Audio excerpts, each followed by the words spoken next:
Si quieres dinero. Si quieres dinero, trabaja huevón. No puedes comer solo de una canción. No estés culebreando con toda la banda que desde arriba te está viendo el halcón.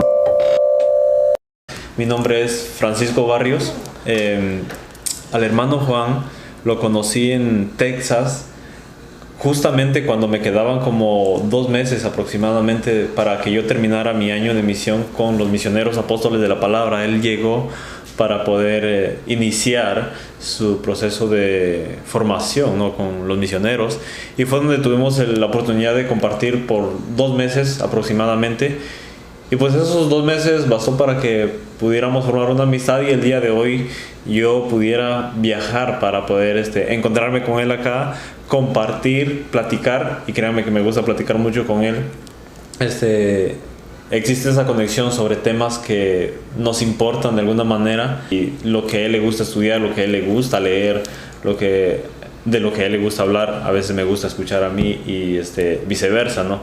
Soy de Guatemala, Centroamérica, y pues estamos aquí para compartir un poquito, ¿no?, sobre ciertos temas que son de cierta importancia para algunas personas, no para todos. Eso está muy bien claro. Cada persona a veces le interesa ciertos temas, a otros otro, pero estos temas yo creo que son muy importantes, especialmente para nuestro tiempo, para nuestro siglo, para nuestro año, ¿no? Entonces, hermano, no sé si gustaría presentarse antes de que podamos empezar con el diálogo, las preguntas que tenemos. Sí, con mucho gusto, hermano. Aquí el hermano ya dio una pequeña introducción, y como él dijo, mi nombre es Juan González y estamos en Tennessee. Y yo soy originario de Guatemala, y sí, como él dice, nos conocimos en la ciudad de Texas, en Bryan, Texas, cuando fuimos a misionar con los misioneros apóstoles de la palabra. Y es cierto lo que él dice, porque hemos coincidido en muchas formas de pensar. De hecho, porque es un solo pensamiento en el cual nos adherimos al pensamiento de la iglesia.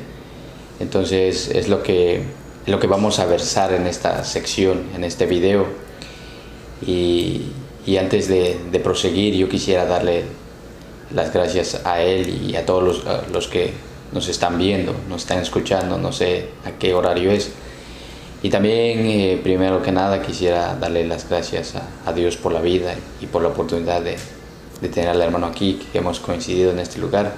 Entonces, les invito, primero que nada, a que nos den la oportunidad de escucharnos y que se queden. Vamos a hablar de algo muy importante, y es todo por mi parte. Quédense hasta el final, ya lo escucharon del hermano Juan. Un dato importante es de que somos del mismo departamento, allá en Guatemala, ¿no? San Marcos, Leones Marquenses.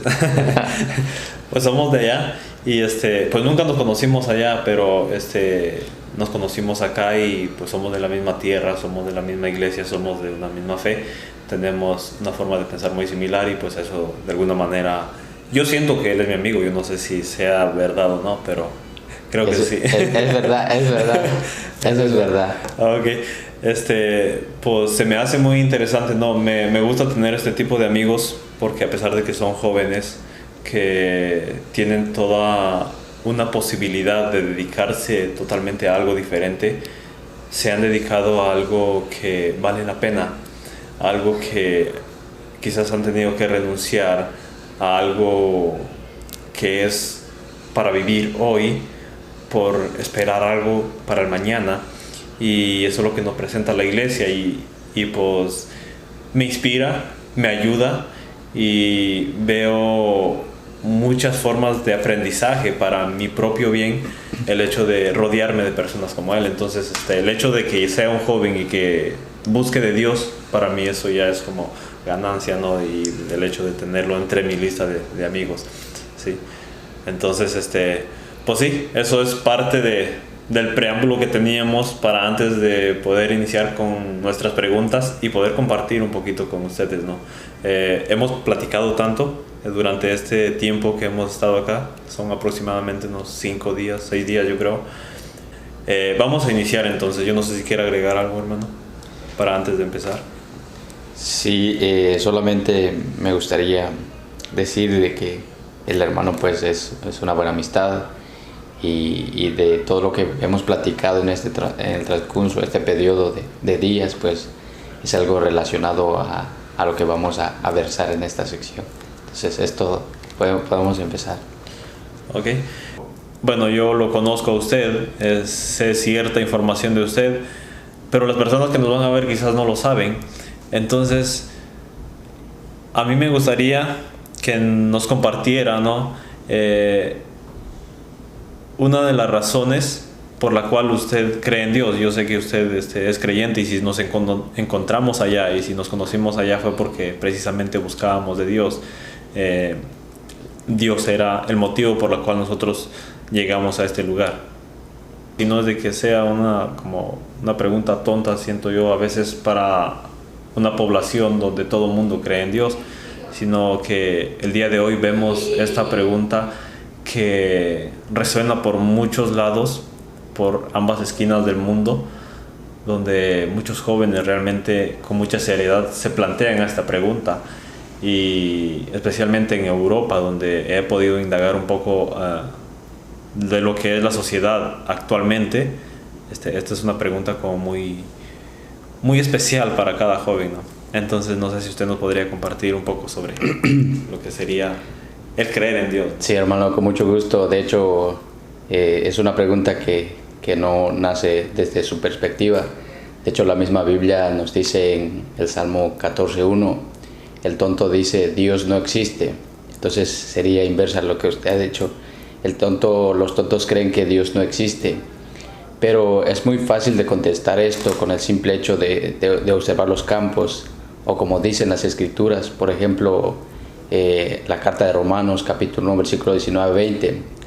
Basándonos en este texto podemos, entrando en detalles, lo que realmente dice este texto es que lo invisible de Dios está visible en su creación. Entonces uno, observando el campo, las flores, te das cuenta de que existe un ser superior y poderoso. Observando las estrellas, o sea, hay un arquetipo, o sea, como un arquitecto que diseñó todo. Por ejemplo, cuando salimos en las ciudades, vemos las casas, las estructuras, los murales, la pintura, una belleza, pero no podemos imaginarnos una casa sin el pintor. Obviamente la pintura no se tiró sola. Entonces vemos cómo todo está estructurado, el día, el amanecer y las maravillas que vemos, o como lo decía San Agustín, la naturaleza es la mejor respuesta a esta pregunta. Entonces esa creación nos habla del Creador, entonces es imposible no contestar esta pregunta. Entonces todo lo que sentimos, todo lo que vivimos, nos gozamos, todo eso viene de Dios, y es imposible. No podemos pensar en la creación, por ejemplo, en el campo, en los árboles. No puedo pensar en un hombre porque, o sea, nadie es capaz de crear una cosa como esa. Entonces, con ese ejemplo yo respondería de que la misma creación nos habla del Creador. Y esa es mi respuesta, hermano, con respecto a eso. Sí, es parte de lo que nos prueba, ¿no? De que Dios existe. Por lo tanto, si Dios existe, tengo el derecho y en cierto punto la obligación, ¿no? de creer en ese Dios también. Exacto. Y algo más que quiero agregar, porque algunas veces algunos ateos han dicho que no es que nosotros estamos hechos a la imagen de Dios, sino que Dios está hecho a nuestra imagen y semejanza.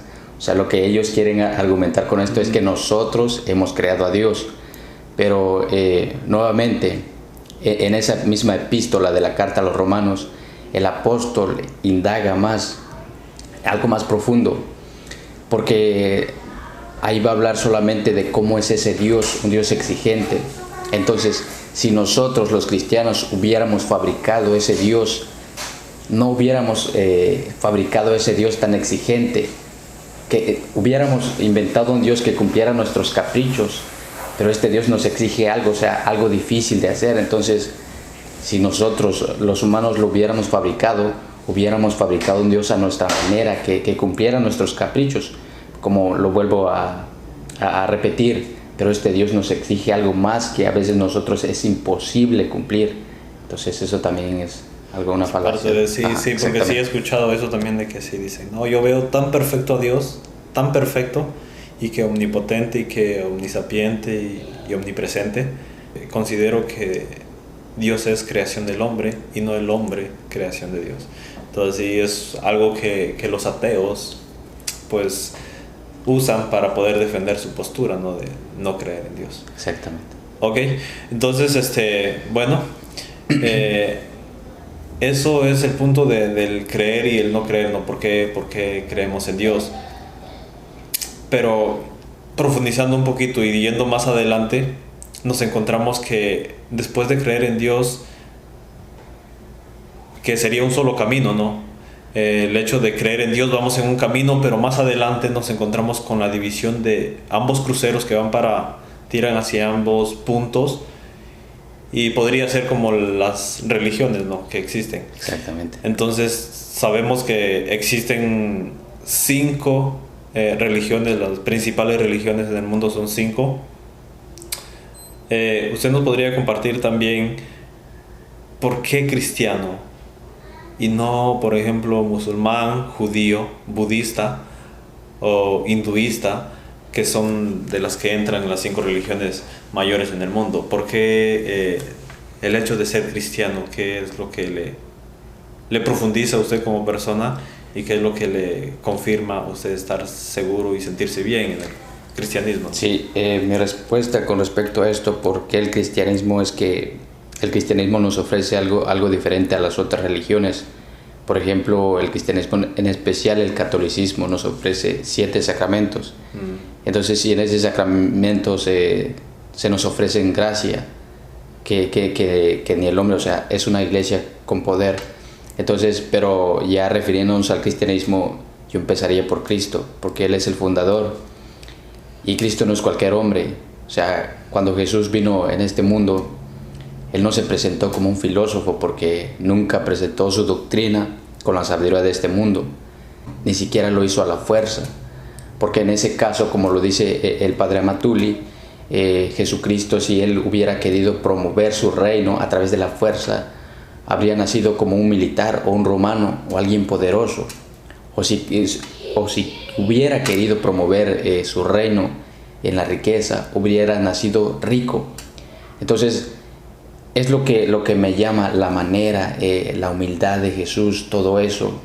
Entonces, vemos que Jesús es un hombre, pero un hombre cualquiera. De hecho, también, y aquí podemos hablar de la unión hipostática, es 100% hombre y 100% Dios, pero como hombre algo lo hace único. Y es Jesús realmente quien te habla del amor, pero profundizando un poco más en los escritos. En la persona de Jesucristo se encarnó la verdad y la sabiduría de Dios. Entonces Jesucristo no solamente es maestro de sabiduría, sino que es la sabiduría misma. Ahí está, en Él se resume toda la felicidad, todo lo que otras religiones hablan. Por ejemplo, de perdón, todo para mí yo lo encuentro que está plenamente en el cristianismo. Entonces, para mí sería como asegurar que el cristianismo es superior a esas otras, como el budismo, todos esos que también fueron maestros que hablaron así del bien, de las virtudes. Pero Jesús, decía San Agustín, Jesús es nuestra virtud máxima. Entonces, por esa razón yo creo en eso, porque también Gandhi destacaba mucho a Jesús leyendo los evangelios. Había una gran atención de Gandhi, un maestro, y hablando de los evangelios, él recomendaba en el sermón de la montaña. De hecho, algunas palabras que Gandhi dijo fue: saciad vuestra sed profundamente en las palabras del sermón de la montaña. Entonces, estos grandes hombres también hablaron de Jesús. Entonces, y por esa razón yo, para no alargarme, es lo que yo puedo decir. Sí, es parte de lo que sería una razón, porque podrían haber muchas más razones, ¿no? Pero quizás es una parte resumida del por qué ser cristiano y no de otra denominación. Una de las razones por la cual a veces nos tiran mucho los que no consideran el cristianismo como algo verídico, es de que hace 500 años en el descubrimiento de América se vino con la religión que traía España y se nos impuso. Exactamente. Sí, se nos impuso. Entonces dice, ustedes creen así porque si no hubieran venido y los hubieran obligado a creer, pues ustedes no creyeran en ellos. O si hubieran venido los musulmanes, ustedes fueran musulmanes. Si hubieran venido los budistas, ustedes fueran budistas. Es lo que nos dicen, ¿no? Pero ya viendo el comentario, ¿no? Que me parece muy interesante el hecho de que comentara lo que dijo alguien que no era cristiano, pues como Mahatma Gandhi, ¿no? Que fue... Exactamente. Y algo más que me gustaría agregar, todas estas otras religiones también se enlazan de alguna manera porque enseñan algo bueno, virtudes, sabiduría, tienen su propia sabiduría, pero como lo decía, sí, exactamente. Pero en este caso, diríamos ya basándonos nuevamente en las palabras de San Agustín, que fue un gran filósofo, un gran maestro acerca de la verdad, pues él decía que Jesús era también leche y pan. Porque él lo definió de esa manera, porque era leche, porque Jesús se hizo leche para nuestra infancia y es leche para que nosotros, algunos que somos párvulos más carnales, podamos entender acerca del bien, pero también es alimento sólido para los que son más espirituales y han indagado más acerca del bien, de la verdad, del amor, todo eso. Sí. Entonces, por eso para mí Jesús es la respuesta a todo. Hablando del bien, siempre se va a hablar de Jesús y si alguien buscar la verdad, no es una idea ni un pensamiento, sino que es el Hijo de Dios. Entonces, por eso Jesús y el cristianismo. Sí, una de las partes también que como fundamentan y confirman, ¿no?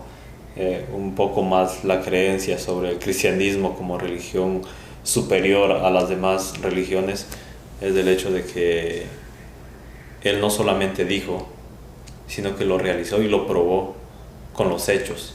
No solamente se quedaron en las palabras, sino que lo probó. Y pues ahí vemos el testimonio de sus 12 apóstoles, por ejemplo, que dieron la vida por lo que vieron, por lo que escucharon. Y pues nadie da la vida por algo que, como se decía al principio, ¿no? de lo que Cristo había hecho, que había dicho que iba a resucitar al tercer día, y lo cumplió. Y pues nadie da la vida por una mentira que si por ejemplo los apóstoles hubieran dicho no haber visto lo que realmente vieron, pues no hubieran dado la vida. Ellos dieron la vida y fue como parte de la prueba, ¿no? De que Cristo estaba haciendo y cumplió lo que había prometido y lo que había dicho. Ok, entonces, bueno, esto es parte de lo que es el cristianismo. Ahora vamos a dar un paso más y vamos a ver de que después de que escogemos el cristianismo, está lo que serían los grupos del cristianismo. Todos creen en Cristo, pero pues caminamos juntos, pero luego encontramos otras divisiones. Entonces, hermano, también existen varios grupos religiosos. ¿Por qué católico precisamente? ¿Y por qué no evangélico? ¿Por qué no pentecostal? ¿Por qué no luterano? Anglicano, sí. O cualquier otra denominación, ¿no? Del cristianismo. ¿Por qué católicos? Pues y ahí ya sería una respuesta como bíblica, porque cuando Jesús vino, estamos hablando precisamente de Jesús, cuando Jesús vino en su época, en ese tiempo, o sea, existían los pergaminos, las escrituras del antiguo Israel, o sea, la ley y los profetas, pero para que Jesús pudiera dar a conocer su evangelio, su verdad, su reino, Jesús no escribió ninguna Biblia o no mandó a repartir Biblias, ni siquiera mandó a escribir su mensaje. ¿Por qué digo esto? Porque los otros grupos que no son católicos tienen como fuente de autoridad la Biblia. Entonces, y la misma Biblia dice que no todo está escrito. Entonces, eso es lo que yo quiero asegurar con esto, con las palabras del mismo Jesús. Cuando Él vino, o sea, lo que Él hizo fundó una iglesia, o sea, no fundó muchas, y esta iglesia le entregó autoridad, le dio poder. Entonces, y es la única iglesia de la Biblia, porque como le había dicho, los otros grupos no tienen lo que tiene la iglesia católica. Por ejemplo, 7 sacramentos. Si alguno de estos otros grupos tuvieran 8 sacramentos, yo me voy, pero no tiene ninguno. Entonces, en esta iglesia hay poder. Entonces, algunos textos bíblicos, por ejemplo, como Efesios 1, 22, 23, dice que la iglesia es la plenitud de Cristo. O sea, Cristo trabaja a través de su iglesia. Entonces, Él está potente y activo, está vivo en su iglesia. Entonces, Efesios 3:10 dice que la multiforme sabiduría de Dios se manifiesta en y por la iglesia. Usted quiere conocer de Dios, la iglesia te va a enseñar, ella es maestra. 1 Timoteo 3:15 dice que la iglesia es la columna y el fundamento de la verdad, no la Biblia. Pero hay algo más. Hechos 2:47 dice que a través de la iglesia se salvaron los judíos, los judio-cristianos, que eran del judaísmo y se hicieron cristianos. No solamente eso, sino que en Hechos capítulo 11, versículo 18 también se dice que se salvaron los paganos. O sea, estos paganos no eran judíos, no eran cristianos, eran paganos, pero se salvaron a través de la iglesia. Y más adelante también los mismos filósofos. Por ejemplo, cuando San Pablo predica, los filósofos se convirtieron entre muchos, pero San Dionisio de Areopagita, primer obispo de Atenas. Entonces vemos pues que esta iglesia no solamente se convirtieron paganos, judíos, sino que todo aquel que buscaba el bien. Y muchos no es que escucharon a Jesús en persona, pero el hecho de escuchar a un discípulo, un seguidor de Jesús, o sea, ellos veían a Jesucristo en la predicación. Entonces, por eso también nosotros, cuando buscamos una iglesia, siempre vamos a toparnos con la iglesia católica. Y como lo digo, no sé si usted va a hacer una pregunta de los sacramentos, y yo le respondería desde aquí. Hay sacramentos, por ejemplo, que nos otorgan gracia salvífica, como la confesión y la Eucaristía. Estos sacramentos son muy importantes. De hecho, en la Eucaristía yo podría destacar a este sacramento porque una de las cosas que el hombre necesita es ser feliz. Las personas buscamos la felicidad, y la felicidad es la posesión de Dios. Y en la Eucaristía se nos da a Dios sin reservas, se nos da con su cuerpo, su sangre, su alma y su divinidad. Entonces, y la Eucaristía nos fortalece y nos ayuda. ¿Por qué las personas sufrimos? No sé si me da un poquito de... Sí, okay. Puede... Entonces, basando en esto, ¿en qué nos ayuda la Eucaristía? Nos hace uno con Cristo. San Juan de la Cruz decía que después de comulgar, después de 2 minutos de comulgar, tú te haces uno con Cristo. Sangre del Dios hombre corre por tus venas. Entonces, ¿cómo es que nos hace felices? El santo cura de Ars decía que la vida sin la Eucaristía será insoportable. ¿De qué manera trabaja? ¿De qué manera te ayuda? Acabamos de decir que en la Eucaristía Jesús está presente en su totalidad, con su cuerpo, su sangre, su alma y su divinidad. Entonces, cuando comulgamos, nos hacemos uno con Cristo, o sea, como si nos fusionamos con Él. Entonces, nos fusionamos con ese cuerpo que ha sufrido tanto y nos da la capacidad de soportar cualquier tipo de dolor físico o una herida que nos hace daño. Entonces, otra de las cosas de la Eucaristía, porque hay un solo Cristo, no hay dos Cristos. El Cristo histórico de las Escrituras, o sea, es el Cristo eucarístico.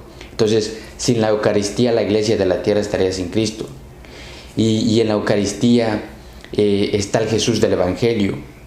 Ciertamente nosotros no podemos ver al Jesús del Evangelio, podemos leerlo, podemos dar vida a través de la lectura. Nos imaginamos a un Jesús, pero ese Jesús que habló con la Magdalena, ese Jesús que levantó a la pecadora, a la mujer adúltera, ese Jesús del Sermón de la Montaña, es el Jesús eucarístico.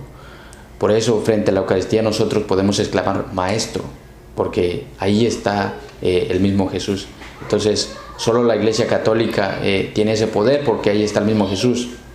Y la confesión también nos regala su gracia, su perdón a través de la iglesia. Y en ninguna otra iglesia puede hacer lo que en la iglesia católica se hace. Y además estos sacerdotes ni siquiera cuando te absuelven los pecados, ni siquiera dicen en el nombre de Cristo te absuelvo. No. Ellos son otros Cristo en la tierra. Ellos dicen yo te absuelvo. Es como decir Cristo mismo está ahí. Algo que debemos notar. En la persona del sacerdote está la persona de Jesucristo. Cuando el sacerdote está consagrando la hostia, dice esto es mi cuerpo. Esto es mi cuerpo. No dice, esto es el cuerpo de Cristo, esto es mi cuerpo. Está repitiendo lo mismo que Jesús. Y cuando nos absuelve, dice, yo te absuelvo de tus pecados. No dice, en nombre de Cristo te absuelvo. No, los otros pastores necesariamente tienen que decir, o a veces ponen la mano, en el nombre de Cristo. Ciertamente usamos, pero los sacerdotes tienen esa ventaja de presentarse como otro Cristo en la tierra. Entonces, y pasa algo insólito porque en los sacerdotes se cumple algo en el Génesis. Por ejemplo, cuando Dios creó, simplemente habló y se accionó. Actúa la segunda persona de la Santísima Trinidad, que es el Verbo. Dios habla y actúa el Verbo. Por eso en Juan 1:3 dice, por Él se hizo todo y nada llegó a ser sin Él. Entonces, y cuando los sacerdotes consagran la Eucaristía, sucede. O sea, ahí está activo, está vivo. Eso se llama la epíclesis dentro de la iglesia. Entonces es una iglesia con poder y por eso es única y es de Cristo. Y no hay otra iglesia como ella. De hecho, hay una sola iglesia y los demás son sectas. Podríamos decir de las iglesias, hay iglesias históricas, ciertamente, que se parecen a la iglesia católica, pero pues los que salieron en el siglo pasado son sectas. Entonces, son dos cosas. Ajá. Y la diferencia es que entre las iglesias históricas ellos buscan la unidad, pues, o sea, la unidad. Yeah, sí. Pero la secta solamente denigrar el cuerpo de Cristo, que es la iglesia católica. Entonces, muchas gracias, hermano.